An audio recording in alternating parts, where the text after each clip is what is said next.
poor waitress bought a coffee for a struggling dad and his daughter, not knowing he was a lonely millionaire in disguise.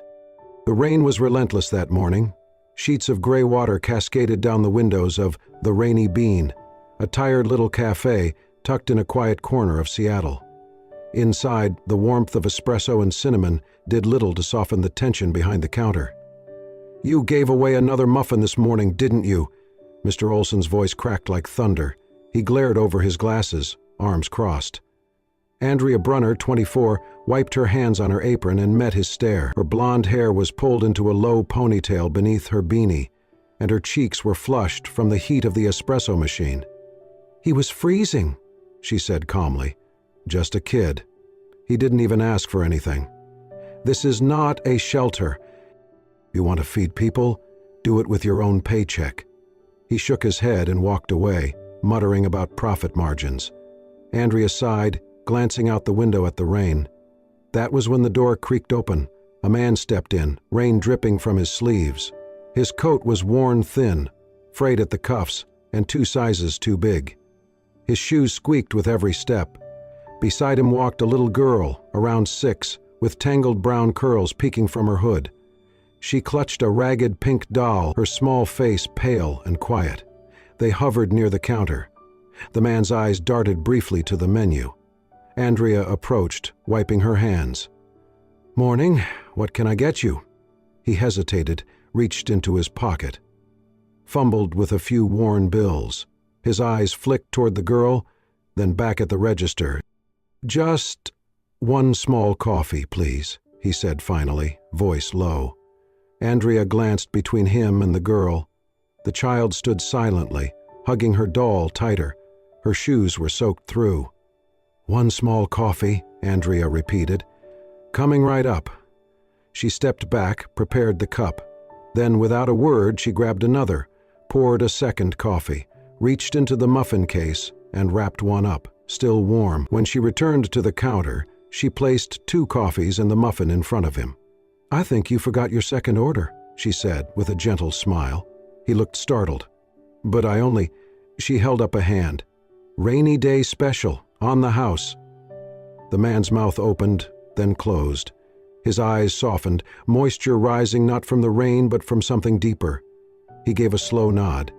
"Thank you," he murmured. The girl whispered, "Thank you," and her fingers wrapped around the muffin like it was treasure.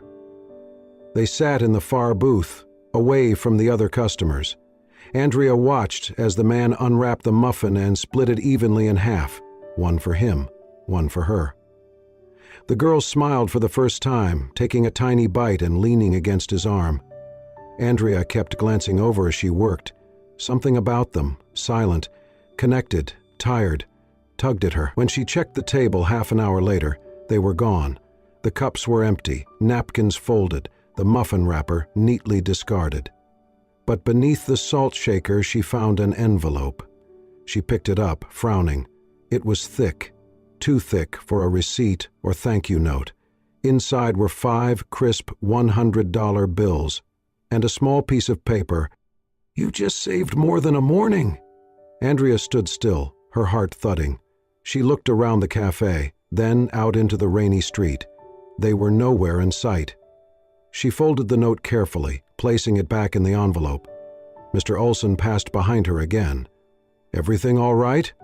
"They paid," Andrea said softly. "In cash." He grunted and kept walking, but Andrea was not thinking about receipts. She was thinking about the quiet man with sad eyes and the girl with the ruined doll.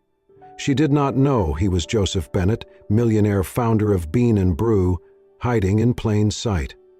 A man who had lost nearly everything, except the daughter he now tried to protect while seeking something real.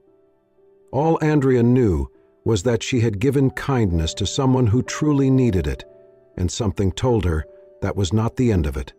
The morning after the rain, Andrea left her apartment before sunrise. Her small studio above a laundromat smelled faintly of detergent and burnt toast. The heater coughed but never fully warmed the place. On the kitchen table sat a pill organizer and a medical bill, another reminder of the hospital debt she was slowly chipping away at.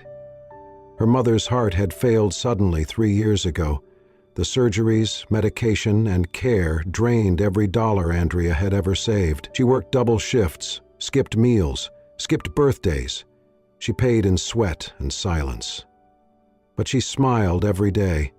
She smiled because once, when she was 10 years old and hungry, a stranger had bought her lunch. No questions asked, just a warm sandwich and the quiet words, "One act of kindness can echo forever." Andrea never forgot. Joseph Bennett had also once believed in echoes. But his were filled with silence now. 5 years ago, he had held his wife's hand for the last time in a hospital room that smelled too clean. Her death shattered everything. Friends offered condolences, then disappeared. Business partners circled like vultures, disguising greed as sympathy. His mother, Eleanor, had not cried at the funeral. She had simply asked when he would remarry. "You need a proper family again," she said, "for Cheryl, and for the brand." Brand, that was the word she used for their lives now. So Joseph left. He sold the penthouse, rented a modest car, cut ties with media.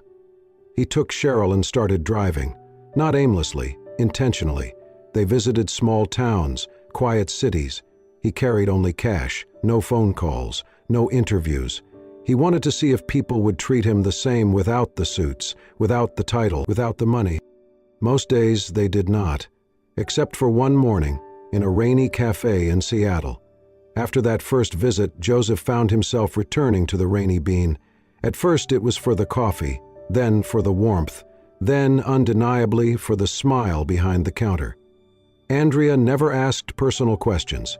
She greeted them like old friends, learned how Cheryl liked her cocoa, 2 marshmallows, no whipped cream, and remembered Joseph preferred his coffee without sugar. Each time they came in, Andrea had a new story to tell Cheryl. A ladybug that landed on her bus ticket, a dream about flying on a spoon. Cheryl would giggle, her doll perched on her lap. Joseph watched, silent. He had not heard his daughter laugh like that in months. Andrea never pressed, but she noticed things. Joseph never took phone calls. He tipped generously, but always discreetly, under napkins, inside books. He paid in cash and never gave a last name. And yet there was gentleness in him, in the way he straightened Cheryl's coat, or how his eyes lingered on Andrea's when she smiled at his daughter. One Thursday morning, Cheryl spilled her cocoa on the counter. Andrea laughed and handed her a new napkin, then bent down and whispered something that made the little girl beam. Joseph stood by the window, coffee untouched. He watched as Andrea knelt beside his daughter, wiped her hands gently, and drew a tiny heart in whipped cream atop the new cocoa. Something inside him ached. He remembered the way his wife used to look at Cheryl. He remembered what it felt like to come home to warmth, not silence, to laughter, not the echo of a closing door. Andrea's life was different, smaller, yes, quieter maybe, but it pulsed with realness. She read books from the library because she could not afford to buy them. She left quarters on bus seats for strangers. She sang to herself while washing dishes. She had lost things too. Her father had died in a construction accident when she was just 7. Her mother had worked nights juggling jobs. Andrea had learned early how to survive, but she never let the struggle harden her. Instead, it made her softer. Joseph found himself staying longer each time, not just to drink coffee, but to watch Andrea move around the cafe with kindness in every gesture. She seemed to carry hope in her apron pockets, like sugar packets she handed out for free. That afternoon, while Cheryl drew at a corner table, Andrea sat beside her, helping color inside the lines. Her laughter rang through the cafe like a song. Joseph sat across the room, unseen, watching them both. Andrea glanced up once. Their eyes met. She smiled. He looked down quickly, unsure why his heart felt full and hollow at the same time. For the first time in years, he did not feel invisible. He felt seen, and that, more than money, more than legacy, was what he had been searching for. The rain had paused, but the pavement outside the Rainy Bean was still slick with memory. Inside, the cafe was quieter than usual. the soft hum of conversations mingling with the clatter of ceramic mugs. Andrea wiped down the counter when she spotted them again, Joseph and Cheryl, walking in just past a breakfast rush. Cheryl's face lit up at the sight of Andrea's sketchbook near the register. She clutched her doll and skipped over. Andrea crouched beside her, brushing a strand of damp hair from the little girl's forehead. "Want to draw something special today?" she asked gently. Cheryl nodded. Andrea handed her a pink crayon. Over the next few weeks they became regulars. Tuesday mornings, Thursday afternoons, always the same booth, the same quiet smiles. Andrea learned that Cheryl loved drawing suns with extra long rays, that Joseph took his coffee black but always waited until Cheryl had her cocoa first. Andrea never asked where they lived or why they always paid in cash. She simply made space for them. She saved Cheryl's favorite seat, slipped her extra cookies. And when the sidewalk dried, she brought out chalk and let her color the pavement with rainbows. Joseph never asked for favors, never lingered too long. But he always tipped quietly, sometimes with a folded napkin that read, "You make mornings matter." Andrea never mentioned it. She simply smiled back. One Friday, the espresso machine gave out with a sad hiss. Andrea stared at it, heart dropping. The boiler had been faulty for weeks, and now it was dead. A line had started forming. "I've got it," she muttered, fumbling for the repair hotline. Before she could dial, Joseph stepped forward. "Mind if I take a look? I might know someone." Andrea blinked. "Seriously?" He nodded. "Just a hunch." 15 minutes later, a technician arrived. "Maintenance check, right?" he said cheerfully. "All pre-scheduled." Andrea glanced at Joseph. He simply sipped his coffee and shrugged. When the machine whirred back to life, the cafe erupted in applause. Cheryl clapped loudest, running up to hug Joseph's leg. Andrea caught his eye. "You didn't have to," she whispered. He smiled softly. "You did not have to give us that muffin either." That night, after the cafe closed, Andrea cleaned the corner booth. A folded piece of paper peeked from under Cheryl's seat. It was a drawing, Andrea and Cheryl holding hands outside the rainy bean. Above them, a sun with oversized rays beamed down. In messy block letters, "Mrs. Andrea is my friend." Andrea sat down, the drawing trembling in her hands. Her throat tightened. She had not realized it, but somewhere between coffee refills and cocoa spills, she had become part of their world, and maybe, just maybe, they had become part of hers. But something lingered, something Andrea could not name. Joseph's jacket was still threadbare, but his shoes were suddenly polished. His hands, though gentle, lacked the calluses of a man used to hard labor. And when he spoke, there was a calmness, a precision, like someone who had spent years being listened to. Andrea shook the thought away. He was kind. That should be enough. Still, she folded the drawing and tucked it into her apron pocket, pressing it close to her chest. It felt like the start of something fragile, real, and just beneath the warmth, a question waited quietly. Who exactly was Joseph? The rain returned on a Thursday, soft and steady, tapping gently on the windows of the rainy bean. Andrea stood behind the counter, humming under her breath, pouring 2 hot cocos. One had 2 marshmallows, just how Cheryl liked it. She had barely set the drinks down when Joseph and Cheryl stepped through the door. Cheryl waved excitedly, holding up a crayon drawing. Andrea smiled and waved back, her heart lighter than it had been in weeks. But beneath her smile, something tugged. That morning, an envelope had arrived in her mailbox. Not bills, something far stranger. A letter from the hospital. Her mother's account had been settled in full. Andrea had stared at the page, stunned. Every debt, every payment, the surgeries, the medication, all gone, paid by an anonymous donor through a health charity. The hospital offered no further details. Andrea had cried silent, grateful tears. Then confusion crept in. She told Joseph the next day. He was watching Cheryl draw when she shared the news. "That's incredible," he said gently. his tone calm. Not surprised, just steady. "My mom cried," Andrea said. "She kept asking who would do something like that." Joseph nodded. "Maybe someone who understands what it feels like to carry too much alone." She smiled faintly. Something in his voice made her chest ache. But the mystery lingered. Then Lisa, a fellow barista, pulled Andrea aside during a quiet shift.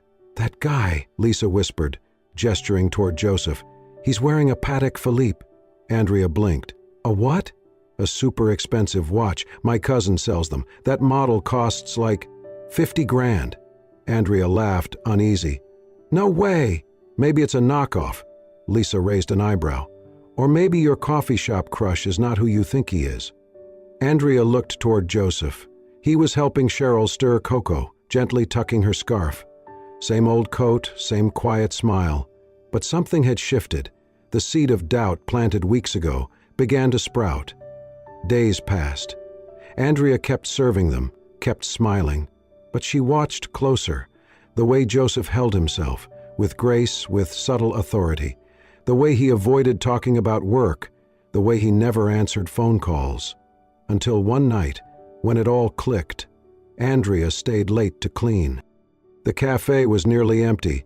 Joseph and Cheryl were still at their booth. Andrea was in the storeroom organizing cups when she heard his voice. Firm, precise, not the soft tones she had come to know. "No, Eleanor, I am not going through with it. Tell Claire's father the deal is off. Bean and Brew will be fine without it." Andrea froze. Bean and Brew? The name rang like thunder. It was one of the largest coffee chains in the country. She had seen articles, interviews, awards. Joseph Bennett, reclusive founder, widower, millionaire. She peeked through the doorway. Joseph stood by the window, phone pressed to his ear, posture calm but commanding. Cheryl doodled beside him, unaware. Andrea's heart pounded. Everything made sense now. The anonymous hospital payment, the espresso machine repairs, the hidden tips, the watch, his gentle generosity, his quiet absences. And yet, he had never told her. That night, Andrea lay awake, staring at the ceiling. Confused, angry, moved. Had he lied, or just protected himself? She thought of Cheryl's drawing, "Ms. Andrea is my friend." She had felt something growing between them. Real, unspoken. Was it still real, if wrapped in secrets? Andrea did not know the answer. The next morning she greeted them as always, smiling, polite, warm, but when Joseph reached for his coffee, her eyes lingered on his hands, not rough, not cracked, not hands used to hard labor. He smiled. She smiled back. But it did not reach her eyes, and as Cheryl tugged her sleeve, showing off another crayon picture, Andrea whispered to herself, "Who are you really, Joseph?" The next day the sky over Seattle turned a cold gray, heavy with unshed rain. Inside the rainy bean, Andrea arrived earlier than usual, her steps slower, heavier. On the counter sat the hospital envelope again.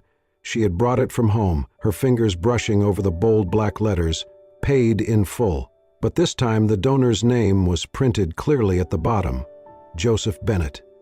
She stared at it for what felt like hours. No note, no apology, just the truth she had never asked for, but had long suspected. She folded the paper and slipped it into an envelope of her own, laid it flat on the counter. Her breath was uneven, her throat tight. Part of her wanted to cry. The other part was too proud. The bell above the cafe door chimed. Joseph and Cheryl walked in hand as always. Cheryl beamed. Joseph's eyes searched the room, found Andrea, and softened. Andrea didn't smile. He stepped forward. "Morning," he said gently. Andrea said nothing. Instead, she placed the envelope between them on the counter. Her hand didn't shake. "I need to talk," she said quietly but clearly. Joseph glanced down at the envelope, saw the name on it. The smile left his face. His lips pressed into a thin line. "You paid for my mother's surgery," Andrea said. "Without telling me." He nodded. "I did. Why?" she asked. "Why go behind my back? Why not say something?" Joseph glanced toward Cheryl, who had wandered toward the chalkboard to draw. His voice lowered. I wanted to help. That's all. Andrea crossed her arms. Help? That's what you call it? Dropping money from the shadows and pretending to be poor? I never pretended, he said, his voice still calm. I just did not correct the assumption. Her eyes flashed. That's the same thing, Joseph. I was trying to live honestly, to be seen without the name, the wealth. Just me. Andrea leaned in. You wanted honesty, but built this on lies. You paid for my mom, you fixed the machine, you left hundreds in tips, and you let me believe we were equals. I never meant to make you feel small, he said. I only wanted to return the kindness you gave us, quietly. But you were never honest with me, she snapped, voice rising. A few heads turned in the cafe. Joseph's jaw tensed. You think it was easy, living like this? Trying to figure out who actually sees me? Andrea's hands curled into fists. I saw you, Joseph. I saw you from the first moment you walked in, soaking wet with your daughter. But now I wonder, did you ever really see me? Joseph took a step back, pain flickering across his face. I never wanted this to hurt you. But it did, Andrea whispered, because you didn't trust me enough to tell the truth. Silence fell between them. Then Cheryl tugged on Andrea's apron, her eyes wide with worry. Miss Andrea, are you mad at Daddy? Andrea looked down, her throat closing. No, sweetie, she said, her voice soft but breaking. I'm just sad. Joseph reached out. Andrea? She stepped away. Maybe you should go. Cheryl clutched his hand tightly. Please don't leave. Joseph knelt beside her. It's okay, sweetheart, he murmured. Sometimes grown-ups just need a little space. Cheryl looked back at Andrea. Her lower lip trembled. But I drew you something. Andrea turned away quickly, biting her lip to stop from crying. Her chest ached. Joseph stood, his hand on Cheryl's shoulder. We're going, he said quietly. Andrea didn't move, didn't speak. The bell above the door chimed once more, then silence. She fled to the storage room, leaned against a stack of flour bags, pressed her hands to her face. Tears spilled, hot and fast, not just from betrayal, but from something deeper. She had trusted him, grown to care for Cheryl, found something honest in a dishonest world, and now it felt like a fragile dream slipping through her fingers.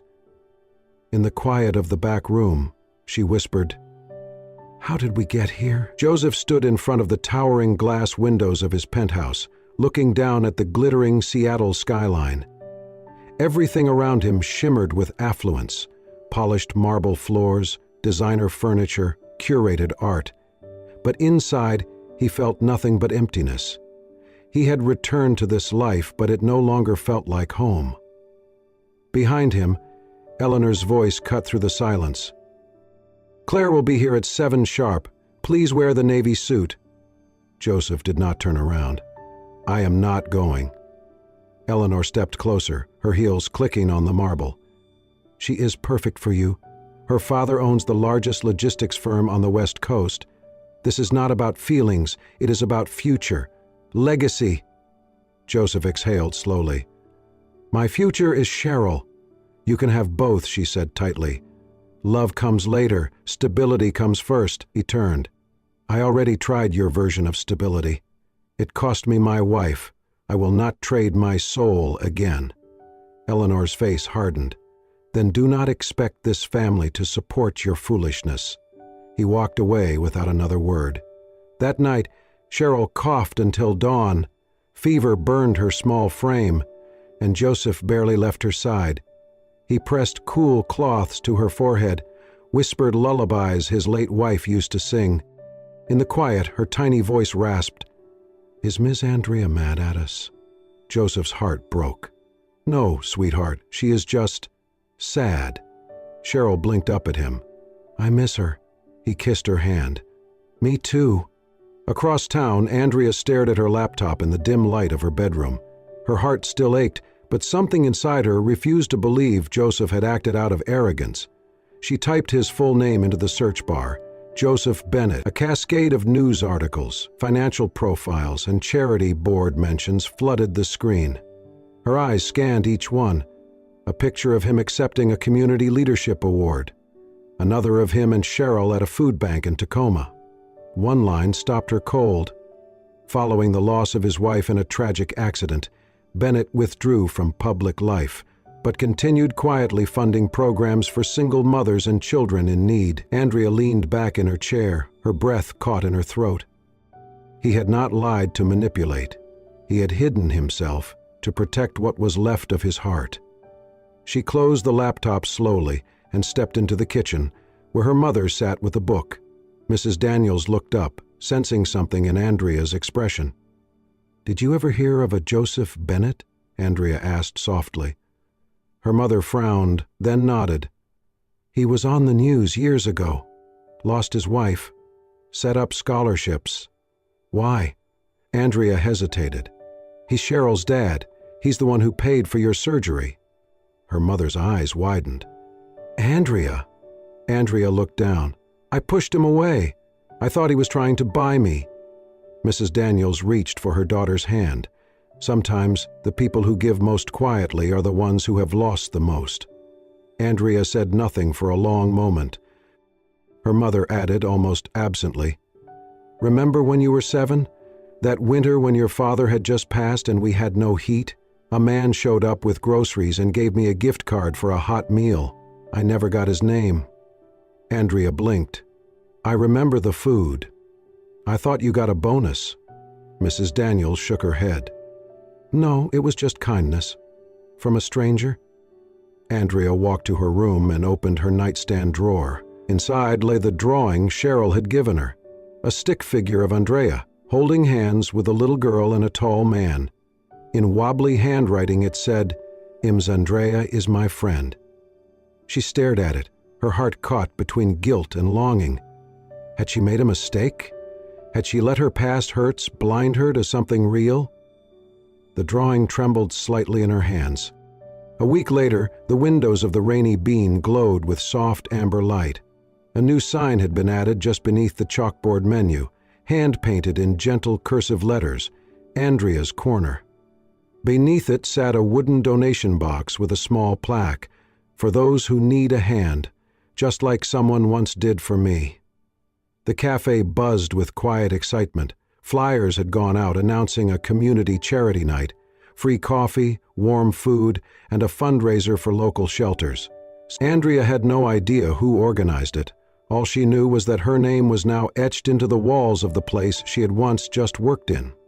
When she walked in that evening, the lights had already dimmed to a golden hue, and soft music played in the background.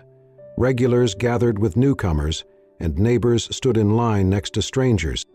At the back, a small artboard displayed crayon drawings from local kids. One stood out, bright purple, yellow, and red scribbles that formed 3 smiling stick figures under a sun. Beneath it, in wobbly letters, "Ms. Andrea, Daddy and me." Andrea stared at it for a long time. Then she felt a gentle tap on her shoulder. A staff member handed her a sealed envelope with only her name on the front. Inside, a note written in childish scrawl, "Dear Ms. Andrea, I want you and Daddy to smile again. I miss your hugs and muffins. I made a new picture. I hope you come see it. Love, Cheryl." Andrea pressed the letter to her chest, her eyes burning. "Ladies and gentlemen," a voice called out from the front. She turned. Joseph stood near the microphone, wearing a gray sweater and dark jeans. He looked out over the crowd, hands steady but eyes scanning, for her. "I want to thank you all for coming tonight," he began, voice calm and clear. "Tonight is not about me. It is about kindness and about second chances." The crowd quieted. "I came here months ago with my daughter, looking for nothing but a quiet cup of coffee. What I found was something I did not know I was missing. A woman who saw beyond what I looked like, who chose kindness without needing a reason." Andrea stood frozen near the back, her breath held. "I was not honest about who I was," Joseph continued, "not out of malice, but out of fear. I had lost someone I loved, and I stopped believing people could love me for who I am, not for what I own." He took a slow breath. but one act of generosity, one cup of coffee and a muffin, shifted something in me. It reminded me that goodness still exists, that love might still exist. Andrea blinked rapidly, her heart thudding in her chest. Joseph looked straight at her now. "Andrea, I am sorry for not trusting you with the truth, and I am sorry for walking away before you could truly understand who I am. But Cheryl and we miss you. More than you know." Silence held for a beat. Then Andrea stepped forward. Without a word, she reached out, took his hand in front of everyone. Joseph's shoulders relaxed, the smallest smile breaking across his face. They stood side by side as the crowd applauded softly, not out of spectacle, but because something real was being mended. Later that night, the three of them passed out meals to people lined up outside. Andrea handed out muffins, Cheryl passed out drawings, and Joseph ladled soup, sleeves rolled up and hands warm despite the cold air. Someone whispered, "Is that him, the guy from Bean and Brew?" "Yeah," another answered. "But he's here, not in a boardroom." Andrea laughed as Cheryl tugged at her hand and handed her another drawing, this time 4 figures beneath a tree. "That one's Grandma," Cheryl said proudly. Andrea ruffled her hair. "It's beautiful." Under the soft lights of the rainy Bean, Joseph and Andrea shared a look, a quiet, grateful look of people who had been broken but not beaten. And slowly their fingers intertwined. Not with fanfare, not with promises, just presence, just peace, just the beginning. Months passed. The city bloomed into spring, but for Joseph, Andrea, and Cheryl, the seasons that truly mattered had already changed. Joseph had stepped away from the towering buildings and constant meetings of his former empire. He did not sell his company, but he passed the reins to a trusted partner. He kept just enough to ensure Cheryl's future and let go of the rest. He moved into a modest home near the rainy Bean, one with creaky floors and a small backyard where Cheryl could plant sunflowers. Andrea helped them settle in, her laughter echoing through rooms that had once felt empty. Together, they launched a small foundation. Warm hands, full hearts. The mission was simple: offer assistance to families in crisis, especially those who had fallen through the cracks. It started small, a few grocery cards, rent assistance, school supplies. But word spread. Donations trickled in, and soon their little foundation began to ripple outward. Andrea split her time between the cafe and the foundation office, which was really just a sunny back room with Cheryl's crayon drawings taped on every wall. Joseph handled the numbers, the logistics. Cheryl, of course, was their official kindness ambassador, often stuffing envelopes with stickers or drawing thank you cards for donors. Their days were simple, uncomplicated, but full. On a crisp evening in May, they strolled through Volunteer Park. The setting sun bathed the trees in golden light, and the air smelled faintly of lilacs. Cheryl darted ahead, her pink sneakers flashing as she chased butterflies. Joseph and Andrea walked side by side, their hands brushed, then held. Andrea glanced over. "Do you ever miss it?" she asked softly. "The boardrooms? The jets?" Joseph shook his head. "Not once," she smiled. "Even the private chef?" He chuckled. "You make better grilled cheese anyway." They sat on a bench beneath a blooming cherry tree. Cheryl twirled in circles nearby, arms wide like she was hugging the wind. Andrea watched her, eyes misty. "You know," she said, "when I was a kid I thought heroes had capes. Now I think they just show up, every day, quietly." Joseph squeezed her hand. Like a waitress in a rainstorm. She turned to him, heart full, like a dad who gave up everything, just to find something real. Their eyes met. Nothing grand, no fireworks, just truth. Cheryl came running over, out of breath. "Mommy!" she cried. Andrea blinked. "What did you just say?" Cheryl paused, wide-eyed. "I mean, Andrea, I am sorry." Joseph laughed gently. "You can call her whatever you want, sweetheart." Andrea knelt, pulling Cheryl into a hug. "I like Mommy," she whispered. "A lot," Cheryl beamed and wrapped her arms around both of them. They stood together, the three of them, as the sun dipped lower and the sky turned soft with twilight. A breeze carried cherry blossoms through the air, scattering petals across the grass. Andrea looked up, her voice quiet but clear. "Kindness does not need a title, just a heart." Joseph leaned in, kissing her forehead. Cheryl giggled and grabbed both their hands as they walked down the path, their shadows stretched long behind them. And somewhere, in that quiet evening glow, the world felt a little warmer, because of one cup of coffee, one act of kindness, and the love that followed. Thank you for watching this heartwarming journey of love, redemption, and the simple power of kindness. Sometimes, the most extraordinary people are the ones who expect nothing in return. The waitress who offers a warm drink in the rain, the father searching for meaning beyond wealth, and the little girl who reminds us that families are not always born, they are built by love. If this story touched your heart, please consider subscribing to Soul-Stirring Stories, where we bring you real, emotional, and unforgettable tales that heal the soul and inspire compassion.